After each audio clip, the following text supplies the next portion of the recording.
There are a lot of acronyms in real estate, and CMA might be one of the most common. It stands for Comparative Market Analysis, and this is the tool that realtors use to determine the market value of a property. And in this video, I'm going to tell you how it's done. Hi, I'm Jill Thomas with Berkshire Hathaway Home Services, Florida Realty.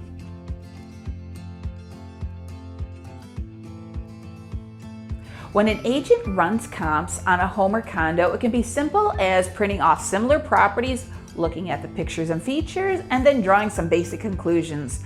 And sometimes this method can be pretty sufficient if there's a healthy number of comps available and the right kind of comps available. But then a comparative market analysis is a really detailed system of running comps to help determine this market value of home that can be used for both buyers and sellers. Often when I go on a listing appointment, I'm certain to print off some of the comps, but I don't necessarily want to do a full CMA until I can see the interior of a home and see really how updated it is and the quality of the work.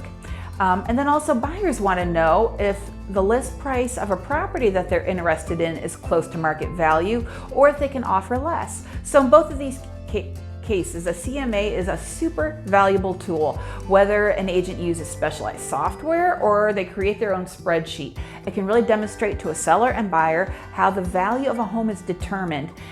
So I'm going to share with you how a CMA is created and some of the really important terms. Number one, subject property and comparables. Now the subject property is a home or condo that's already listed or is looking to be listed, where the owner or potential buyer wants to know the market value of the home. And then the comparables or the comps are the current, active, pending, or recently sold properties that I'm going to use to compare to the subject property.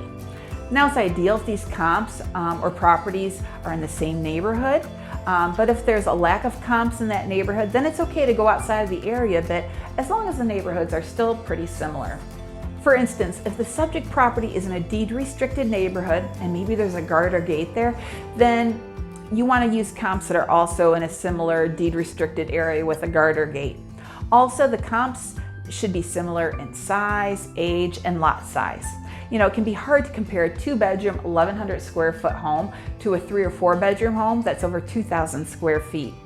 And it's also ideal to use sold properties from the last 6 months. In some markets, on occasion, you have to go back a little farther, but 6 months is really ideal.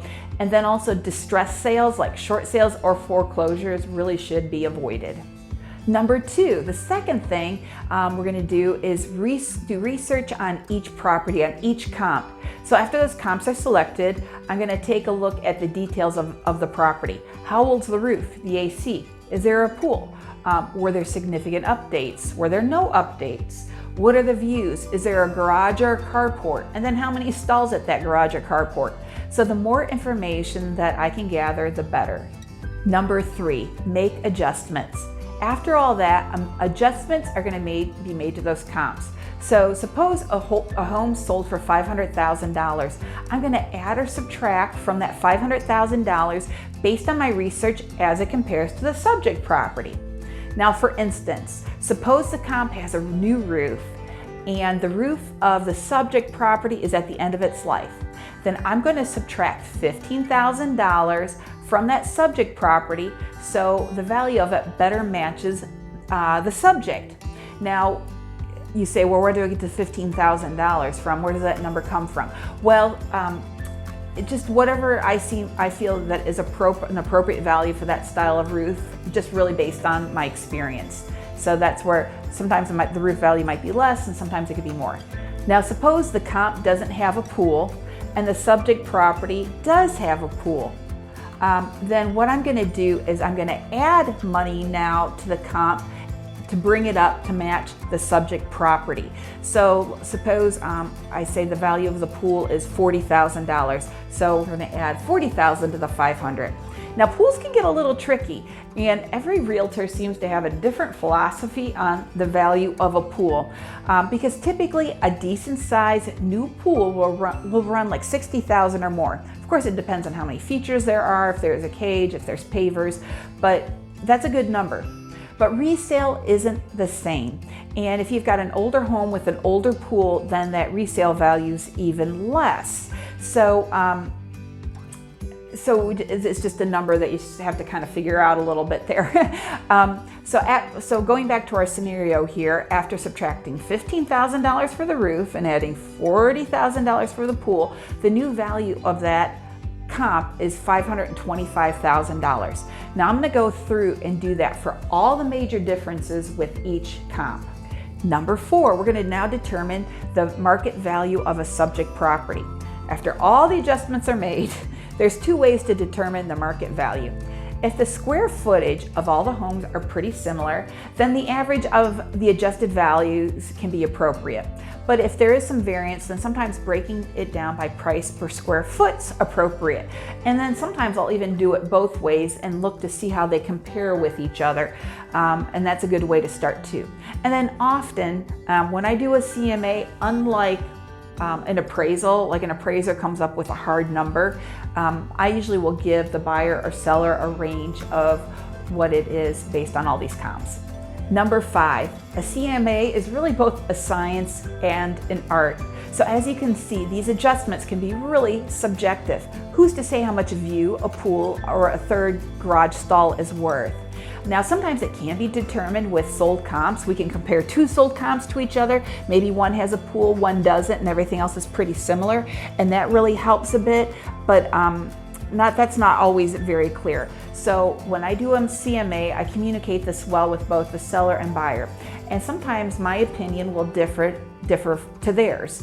But over the years, I've learned that even changing the value of a pool, let's say by $10,000 or a roof by $5,000, doesn't always really impact the final market value of a property too much, especially if you have a lot of comps to work with. The more you have, the better. But I'm always open to discuss these things with the buyer and seller on how I come to these decisions.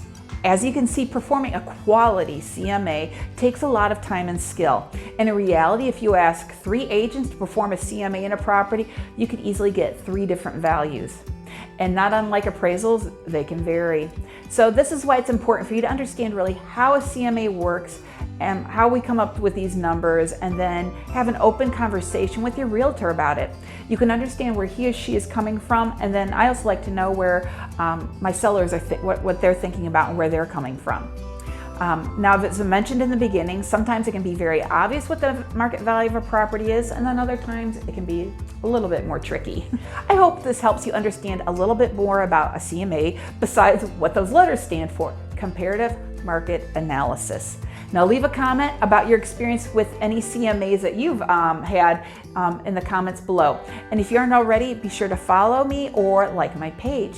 And if you're on YouTube or Facebook, you can hit that notification bell so you can see my videos when they come out. Thanks so much for watching. I'm Jill Thomas with Berkshire Hathaway Home Services, Florida Realty.